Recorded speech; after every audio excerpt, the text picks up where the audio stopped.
إخوان، السلام عليكم، صباحكم سعيد. كتفيق كلك نشاط وحيوية حيت عارف راسك غادي لاعب ماتش. أول حاجة وجدت الشورت ديالي الليبات وحتى الصباط وجمعت حوايجي، درت الصاك فوق كتافي، حليت الباب وتوكلت على الله باش نمشيو للتيران إن شاء الله. التيران اللي غنلعبوا فيه اليوم كاين في الذروة، يعني كاينه مسافة طويلة. مشينا ووصلنا للذروة، وصلنا بخير وعلى خير. شكون اللي استقبلنا تما؟ المدرب العريق مورينيو. لا ماشي هذا هو مورينيو. استقبلنا ودخلنا للفيستير، لقيت الدراري موجودين، خدينا بعض التعليمات، لبست الصباط ديالي التوني والشورت والليبات، برا عليا للتيران، وغندخلوا ان شاء الله نديروا حركات تسخينيه، وكاين غير الله يعطيك الصحه.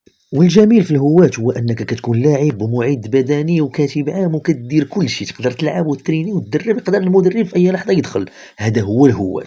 في هاد اللحظه كيبدا الماتش، وكما كتشوفوا محسن باقي مطايف مع الليغات والصباط. الماتش بادي وحنا ناقصين. محسن خلى الماتش، خلى الصباط، وجا كيدير مكالمه هاتفيه. ضرب.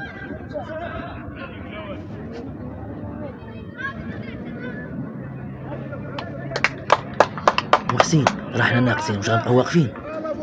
عمر حسنا جاي شارجي لها صافي 220 بيضه حيد صافي. انا ما نساليش ديك نقيه. ندبر عليك، انا ندبر عليك. عمر دبر على راسو، ومحسن مشى باش يدخل، كيتسنى الحكم يعطيه الاذن باش يدخل. هذا هو الهواة، تخلي الماتش وتمشي دير مكالمه. مورينيو بغى يتسطى، هذيك القريه ولات كتطلب منه الصرع، مره يضربها مره يلوحها، شويه يبدا يقلب عليها. ومورينيو هذا واش من مورينيو.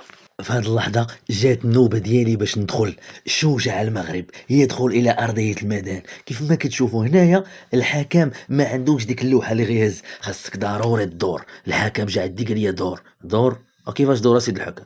وعلى دور. واخا سيدي ماشي مشكل، قيدتي النمرة، يلا سيدي برا.